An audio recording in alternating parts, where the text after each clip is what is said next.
拿手一摸都掉沙子。这是砖吗？这是砖吗？这叫砖吗？好吗？现在红了，现在农场过程的全部是头。那么从现场可以看见啊，这个裂缝是从这个墙体的底部吧，这个位置。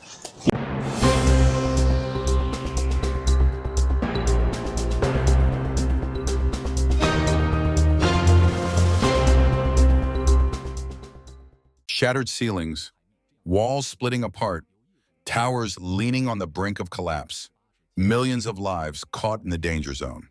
Welcome to China Undercover, where we reveal the stories the state doesn't want you to hear.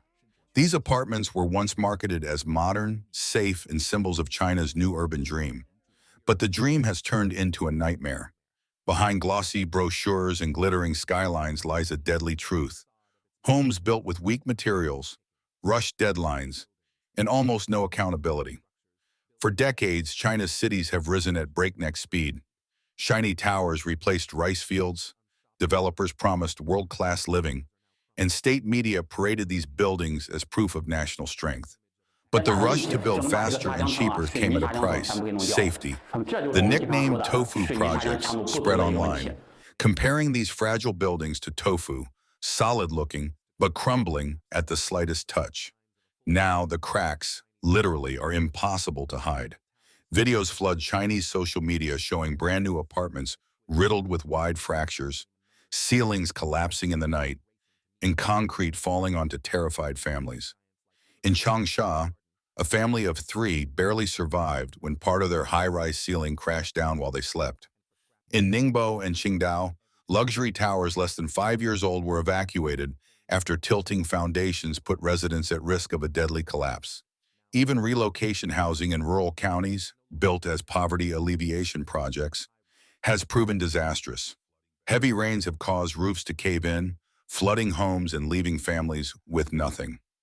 The tragedy isn't just structural, it's human. Families who poured their life savings into these apartments are now trapped.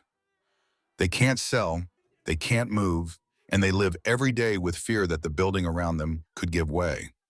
Developers often vanish or declare bankruptcy, leaving no one to take responsibility.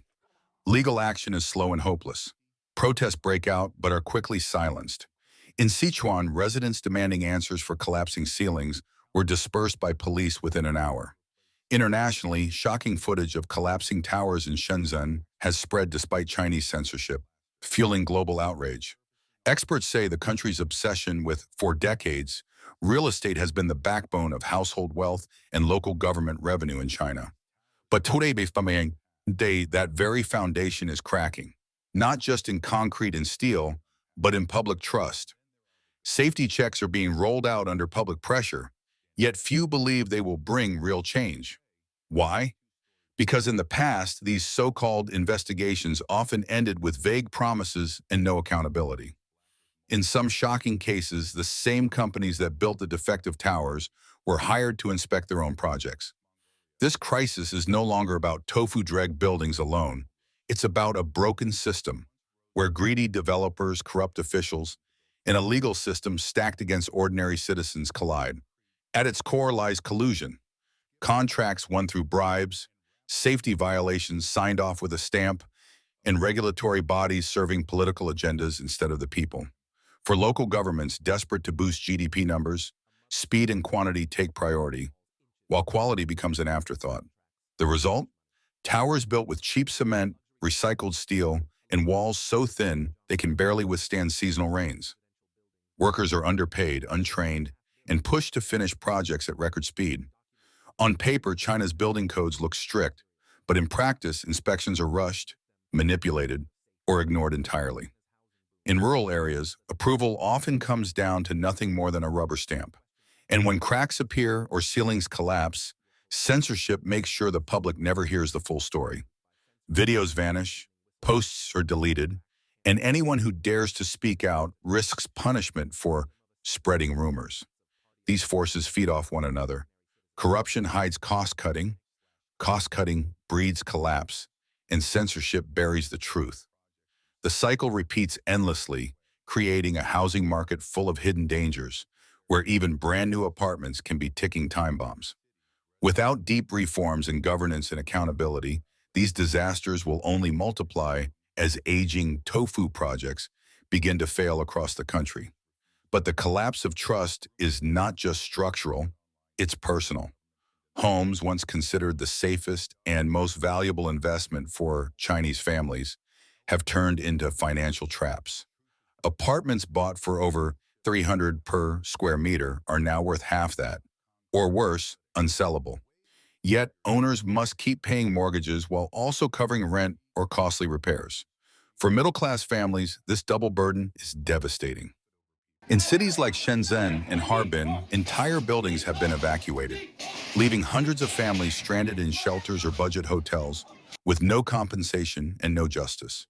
Developers often file for bankruptcy to escape responsibility, while governments shuffle displaced residents into remote, substandard housing, tearing them away from their homes, schools, and communities. This is not just a story of weak walls and falling ceilings. It's the unraveling of trust in an industry that touches every Chinese household, and a looming threat to both public safety and the stability of China's economy. The hidden cost of China's collapsing towers isn't only in broken concrete, it's in the minds of the people forced to live inside them. Imagine trying to sleep beneath a cracked ceiling, or putting your child to bed in a room where the walls might give way at any moment. Some families take turns staying awake through the night, terrified the building could collapse while they sleep.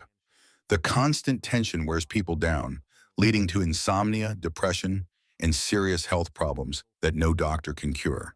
But perhaps the most devastating damage is invisible: the collapse of trust. Real estate represents nearly 70% of household wealth in China, yet faith in the housing market and in the government's ability to protect its citizens is rapidly eroding. Once that trust is gone, the entire economy trembles. Young people, already priced out of home ownership, may simply walk away from buying altogether. And when that happens, one of the main pillars of China's economic model begins to crumble. As cracks spread across more buildings, anger is boiling over. Residents are no longer silent. They are organizing protests, filing lawsuits, and demanding accountability. But these voices are often met with police crackdowns, which only deepens people's sense of powerlessness. In rural regions where state relocation projects are failing at alarming rates, bitterness toward local officials is rising sharply. The fallout goes far beyond the families who lose their homes. Developers vanish behind bankruptcy filings. Banks face waves of mortgage defaults, local governments lose property taxes, and small businesses in evacuated neighborhoods suddenly find their streets deserted. This is not just a housing problem, it is a collapse of stability that reaches into every corner of daily life. The true cost is measured not only in the occasional disaster, but in the slow erosion of financial security, mental health, and trust in the system itself. If profit continues to outweigh safety, how many more families will watch their dreams disintegrate into dust? What was once dismissed as a few isolated accidents has now revealed itself as a structural disease at the core of China's development model. Every tower standing today could be tomorrow's evacuation zone. Yet censorship silences victims, deletes videos, and shields the very contractors responsible. Without transparency, lessons aren't learned. The same low standards are copied across provinces, guaranteeing that the cycle repeats. And this crisis isn't confined within China's borders. As Beijing pushes its Belt and Road Initiative abroad, questions grow darker. If homes in China are falling apart within years, what about the highways, dams, and railways being exported overseas? What hidden cracks might appear tomorrow in cities from Africa to Southeast Asia? Time is running out. Each year, unsafe towers remain inhabited, the odds of sudden catastrophe rise.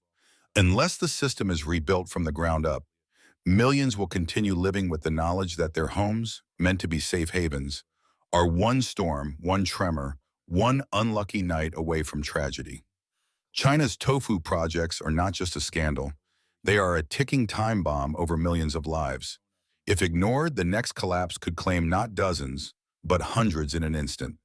That's why these stories must be told, because silence doesn't just hide the danger, it cements it in place. China's real estate market is collapsing at an alarming pace.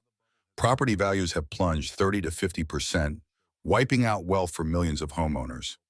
Major developers are declaring bankruptcy or being delisted, unable to meet debts.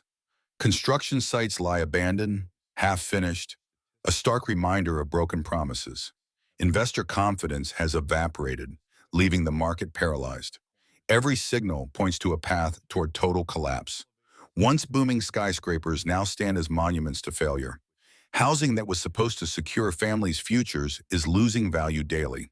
Banks face rising defaults, and local governments watch tax revenues vanish. The domino effect hits suppliers, contractors, and small businesses. Corruption, mismanagement, and greed have left the system brittle. China's property sector is hurtling toward the edge, and no one knows when it will fall.